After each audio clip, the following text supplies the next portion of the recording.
बिस्मिल्लाहिर्रहमानिर्रहीम। अस्सलामु अलैकुम नाज़रीन। प्रोग्राम मरहबा रमज़ान में आप तमाम नाज़रीन को खुश आमदीद। नाज़रीन, आज जो है 22वां रोज़ा है। अल्हम्दुलिल्लाह, अल्लाह का लाख लाख शुक्र अदा करते हैं कि पहला अशरा जो है अल्लाह ताला ने हमें खैर खैरियत के साथ गुजारा हमने, और दूसरा अशरा भी जो है अल्लाह की रहमतों के, अल्लाह की बरकतों के साथ जो है हमने गुजारा, और अब हम अल्हम्दुलिल्लाह तीसरे अशरे में दाखिल हो चुके हैं। तो ये वक्त है तीसरा अशरा। ये जो है थोड़ा सा एहतिसाब का वक्त आ गया है। हम अपना एहतिसाब ख़ुद करें कि हमने जो है पिछले 2 अशरों में क्या किया। 20-21 रोज़े जो गुज़र चुके हैं, उन 20-21 रोज़ों में हमने क्या किया। क्या हमने वो सारे काम किए जो अल्लाह और अल्लाह के रसूल के अहकामात हैं।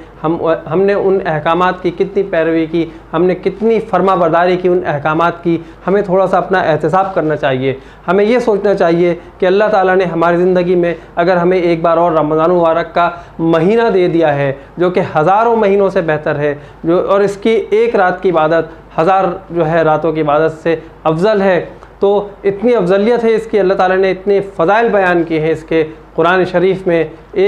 कई अहादीस हमारे नबी सल्लल्लाहु अलैहि वसल्लम ने बयान की हैं इस हवाले से। इसके अफजल होने की जो अहादीस हैं वो अहादीस मुबारका जो हैं, तो हमें ये सोचना चाहिए कि जब अल्लाह ताला और अल्लाह के रसूल सल्लल्लाहु अलैहि वसल्लम ने जो है इतने इन सब चीज़ों की फ़जीलत बयान की है, इस महीने की, इस महीने की रातों में क़याम करने की, इबादत करने की, तो हमें ये सोचना चाहिए कि हमने जो है इस महीने का हक़ अदा किया या नहीं किया। क्योंकि हमारे पास जो है अब वक्त बहुत थोड़ा रह गया है। ये जो रमज़ान मेहमान आया था हमारे पास, अब ये मेहमान जो है इसके रुखसत होने का टाइम बहुत करीब है, क्योंकि ज़्यादा वक्त हमारे पास ये महीना गुजार चुका है। अब थोड़ा वक्त रह गया है। रमज़ान आता रहेगा जब तक ये दुनिया कायम है। रमज़ान का महीना आता रहेगा, लोग इससे फ़ायदा उठाते रहेंगे। लेकिन अगर नहीं रहेंगे तो हम और आप नहीं रहेंगे। हमें नहीं पता कि इस रमज़ान में हमारी ज़िंदगी के कितने दिन बाकी हैं, या आने वाले कितने रमज़ान जो हैं हम वो अपनी ज़िंदगी में गुजार सकेंगे। हम कितने रोज़े रख सकेंगे, हम अल्लाह ताला से कितनी मग़फ़िरत तलब कर सकेंगे, हम अल्लाह ताला से कितनी रहमतें मांग सकेंगे, हम अल्लाह ताला से कितनी बार जहन्नुम से जो है वो आज़ादी मांग सकेंगे कि अल्लाह हमें जहन्नुम से आज़ादी दे, या अल्लाह हमें जहन्नुम से बचा। तो हमें ये सोचना चाहिए कि, और बिल्कुल हमें ये सोचना चाहिए कि अल्लाह ताला ने हमें जो वक्त दिया है इसे हम गनीमत जाने, और गनीमत जानते हुए हम जो है इस तमाम रमज़ान की जो जितनी भी सातें हैं उसकी जो, वैसे तो पूरा महीना है, आप इसमें रहमतें, बरकतें और अल्लाह ताला से मग़फ़िरत तलब करते रहें। लेकिन अगर हम चाहते हैं कि हम जो है अल्लाह ताला हमसे राज़ी हो जाए, तो सुबह शाम दिन रात हम किसी भी वक्त अल्लाह ताला से मांग सकते हैं। ये जो अशरा है ये जहन्नुम से आज़ादी का अशरा है। अल्लाह ताला से हम जो है जहन्नुम से आज़ादी मांगते हैं, हम जन्नत मांगते हैं अपने लिए, हम अल्लाह ताला से रहमतें मांगते हैं, हम अल्लाह से मग़फ़िरत मांगते हैं। तो ये जो अशरा है, इस अशरे में ख़ास तौर पे इस अशरे की बहुत अहमियत है, बहुत फ़जीलत है, क्योंकि इस अशरे में एक रात ऐसी है कि हमारे नबी ने कहा कि जिसमें जो है शब क़दर है, लैलतुल क़द्र, शब क़दर, और वो रात जो है वो ऐसी है कि उसकी एक रात की इबादत 1000 रातों से ज़्यादा अफजल है। अगर आप 1000 रात एक रात की इबादत कर रहे हैं और आप आम दिनों में 1000 रातों की इबादत कर रहे हैं, तो वो 1000 रात और शब क़दर की एक रात, वो दोनों बराबर हैं। तो आप सोचिए अल्लाह ताला ने जो है हम पर कितना ख़ास करम किया है। अब मैं आपको एक और बात बताता चलूँ कि यूँ तो आग, हवा, मिट्टी, पानी, अनाज, फल, गर्ज़ ये कि अल्लाह ताला की बहुत सारी नेमतें हैं। अल्लाह ताला ने जो है इसमें कहीं भी काफिर और मोमिनों में तफरीक नहीं की। जो कुछ हमें खाने को मिल रहा है वो एक काफिर भी खा रहा है, हम कपड़े पहन रहे हैं काफिर भी कपड़े पहन रहा है, इसी फ़िज़ा में काफिर भी सांस ले रहा है। काफिर को भी आग, मिट्टी, पानी, ये सारी जो है अल्लाह ताला की नेमतें मैसर है। लेकिन सिर्फ़ और सिर्फ रमज़ान मुबारक का महीना वो वाहिद महीना है, रमज़ान मुबारक का महीना, कि अल्लाह ताला ने ये सिर्फ मोमिनों के लिए मुख्तस किया है। इसकी जो रहमतें और बरकत हैं उससे कोई काफिर फैज़याब नहीं हो सकता। सिर्फ़ और सिर्फ मोमिन हैं जो अल्लाह ताला के मुसलमान और मोमिन बंदे हैं, सिर्फ़ और सिर्फ वही इससे मुस्तफ़ीद हो सकते हैं। ये सारी नेमतें और रहमतें और अल्लाह ताला की बरकतें जो है सिर्फ़ और सिर्फ मोमिन समेट सकते हैं। कोई काफिर ये रहमतें और बरकतें रमज़ान मुबारक की नहीं समेट सकता। तो ये भी एक बहुत बड़े एजाज़ की बात है कि अल्लाह ताला ने हमें मुसलमान घराने में पैदा किया, हमें मोमिन बनाया और हमें रमज़ान मुबारक का महीना भी दिया। तो हमें अपना एहतिसाब करते हुए सोचना चाहिए कि हमने क्या किया और अब हमें मज़ीद क्या करना है, क्योंकि वक्त बहुत थोड़ा है। ये समझे कि ज़िंदगी बहुत थोड़ी रह गई है, और जब हम ये सोचेंगे कि हमारी ज़िंदगी बहुत थोड़ी रह गई है, हमारे पास वक्त बहुत कम है, ये मेहमान चला जाएगा, हमने इसकी क्या खातिरदारी की, हमने इसके लिए क्या किया, तो ये अब अगर नहीं किया तो अभी भी थोड़ा वक्त है, हम उस थोड़े वक्त में इस मेहमान की कदर कर लें, इस मेहमान का जो हक़ है वो हक़ इसका हम अदा कर दें, तो अल्लाह ताला शायद हमसे और आपसे राज़ी हो जाए और हमने जो कुछ रमज़ान में दुआएं मांगी हैं अल्लाह ताला वो दुआएं कबूल भी फरमा ले।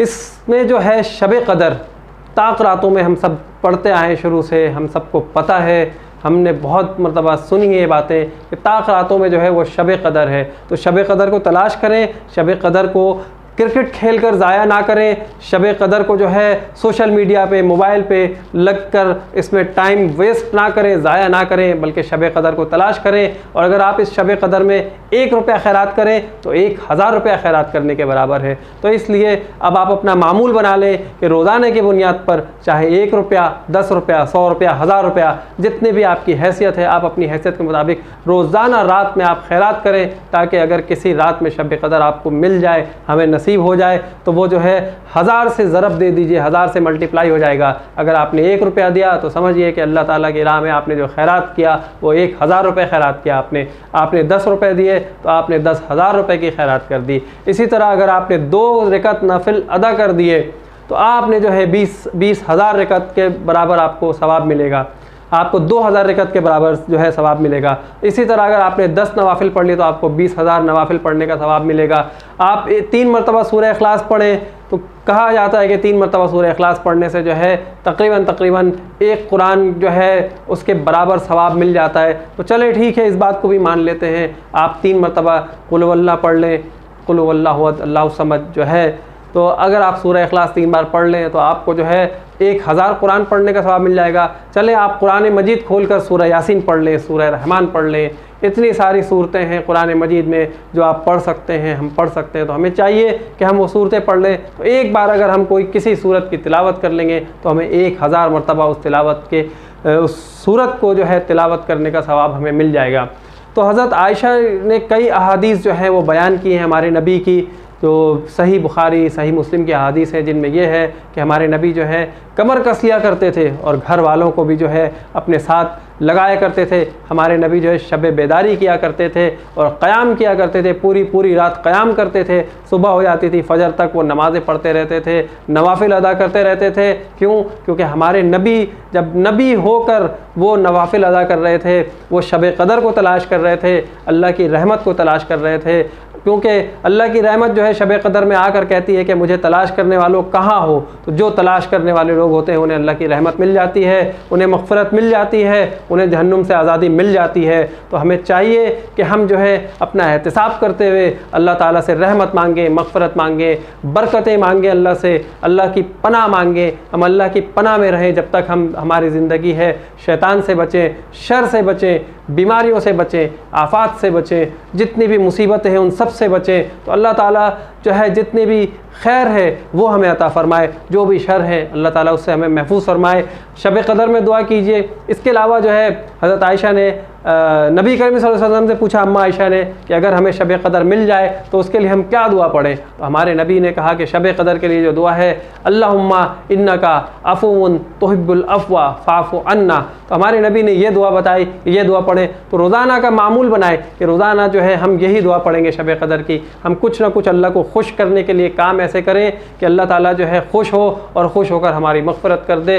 तो नाज़रीन, मेरा ख़्याल है कि हम जो है रमज़ान मुबारक का हक़ अदा करने की कोशिश करेंगे। अगर हमने हक़ अदा कर दिया है इसका तो अच्छी बात है, और नहीं किया है, मुझे लगता है कि शायद मैंने नहीं किया है, तो मैं कोशिश यही करूँगा कि अभी जो भी हमारे 7-8 जितने भी रोज़े रह गए हैं, अल्लाह से दुआ है कि अल्लाह ताला हमें इस मेहमान का हक़ अदा करने की तौफ़ीक़ अता फ़रमाए। और अल्लाह से दुआ है कि अल्लाह ताला हमें शब क़दर नसीब फ़रमाए। हम सबको, जितने भी मुसलमान हैं, जितने भी मोमिन हैं, हम सबको अल्लाह ताला शब क़दर नसीब फ़रमाए। और शब क़दर नसीब फ़रमा कर अल्लाह ताला हमारे गुनाहों पर पर्दा डाल दे। और शब क़दर जिसको मिल गई और उसने इबादत की, अल्लाह से दुआ की, और अगर अल्लाह ताला ने उसे बख्श दिया, तो आप यकीन कीजिए, हमारे नबी की हदीस है कि उसके तमाम पिछले गुनाह जो है वो माफ़ हो जाते हैं। तो अल्लाह से दुआ है कि अल्लाह ताला हम गुनाहगारों के तमाम पिछले गुनाहों को माफ़ फ़रमाए। अपना बहुत ख्याल रखिएगा। अल्लाह निगहबान।